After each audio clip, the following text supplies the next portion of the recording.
Окупанти форсували Сіверський Донець та закріплюються в Лисичанську. Українські воїни тримали це розбите росіянами місто, скільки було можливо, і були вимушені відійти, щоб зберегти життя, повідомили в Генеральному штабі. Поки тримали ці позиції, сили оборони України завдали ворогу чималих втрат. Росіяни зібрали сили з усіх можливих напрямків і невпинно стирали Лисичанськ, маючи десятикратну вогневу перевагу. В таких умовах сталевої волі недостатньо. Потрібно більше зброї, кажуть у Генштабі. А президент України у зверненні до нації додав, що ми обов'язково повернемось, але розкидатись життями наших воїнів ніхто не буде.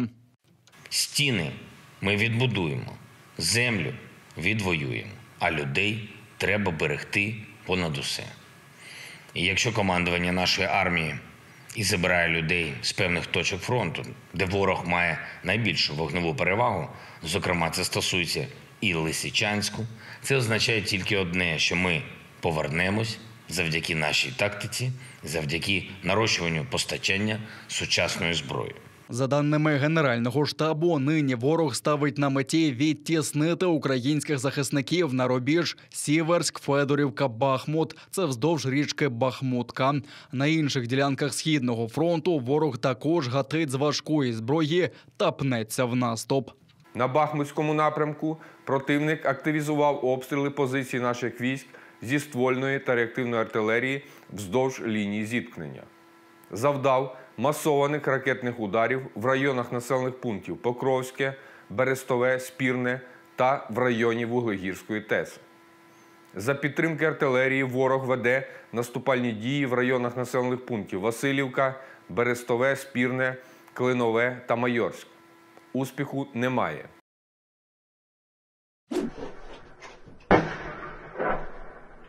Потужна пожежа і масштабний феєрверк з російських снарядів. У сухопутних військах Збройних сил України повідомили про ураження ворожого складу боєприпасів у Сніжному на Донеччині.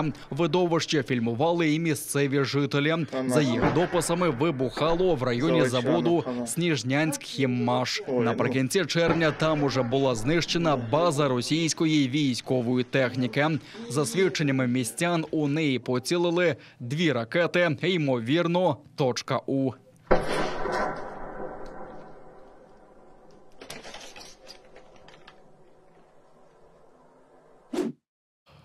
У Володимирському соборі Києва попрощалися з Владиславом Богдановичем, кримчанином, який поліг у боях за Сєвєродонецьк. За повідомленням представництва президента в Криму, боєць з позивним «Бодя» родом з Ялти.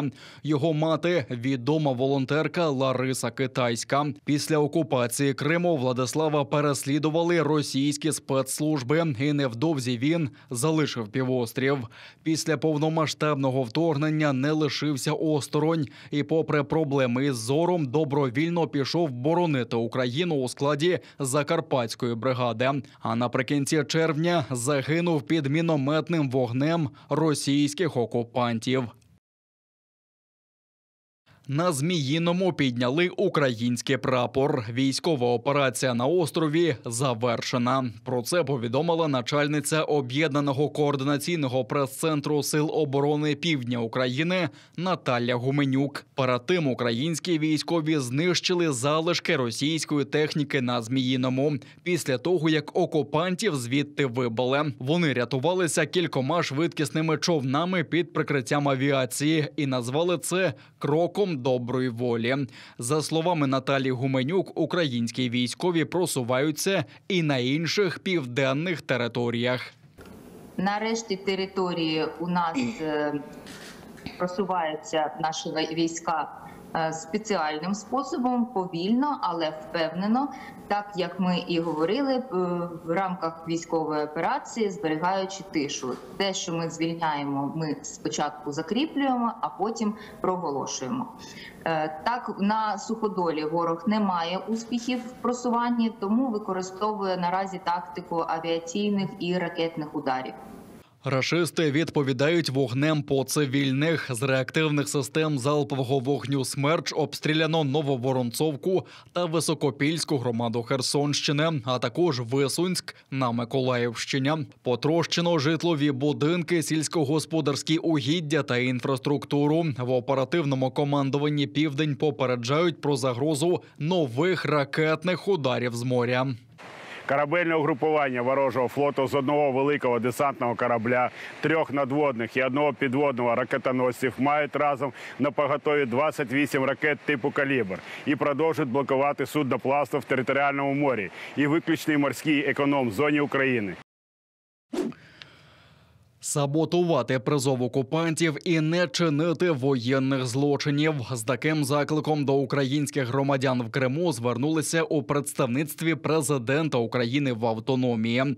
Там повідомили, що днями на ресурсах окупаційної адміністрації Криму з'явився указ її очільника Сергія Аксьонова, в якому йдеться про створення у новому складі так званої призовної комісії з мобілізації. Посіпаки окупантів також доручили створити комісії нижчого рівня у містах і селах півострова. Це свідчить про плани росіян залучити людей до війни проти своєї держави, як це вже було зі строковиками, кажуть у представництві. Ба більше, призов і мобілізація наших громадян до Збройних сил держави-окупанта є порушенням, зокрема, положень Женевської конвенції про захист цивільного населення під час війни. Саботуйте рішення окупантів. Пам'ятайте, ваше життя – найдорожче, що у вас є. Якщо ви все ж не зможете уникнути мобілізації і вас залучатимуть до участі у війні, то за першої ж нагоди здавайтеся в полон. Цим ви збережете своє життя та не виконуватимете злочинних наказів. Виконання злочинних наказів, які можуть призвести до жертв серед цивільного населення або руйнування цивільної інфраструктури, будуть кваліфіковані як злочини без строків давності. Отже, рано чи пізно ви понесете передбачену законодавством України та міжнародним правом відповідальність, навіть якщо ви були мобілізовані на війну з Україною примусово.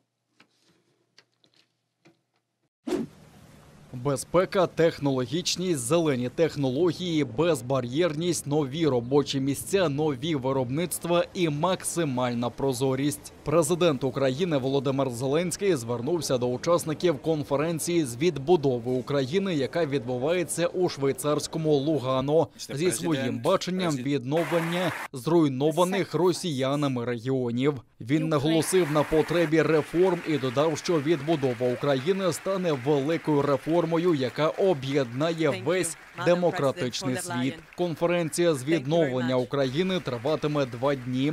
До участі в ній запрошені більше 40 держав і більше 20 міжнародних організацій. Я вдячний Європейській комісії за ініціативу створити спеціальну європейську платформу відбудови України. Однак всі ініціативи, плани, амбіції мають бути в єдиній системі, в якій не тільки потреби, але й відчуття українців будуть на першому місці. Тому Україна пропонує свій національний план відбудови, на фундаменті якого можна буде реалізувати кожну ініціативу, кожну ідею, а також повністю, раціонально і саме в українських інтересах використовувати кошти, які будуть спрямовуватись на відбудову.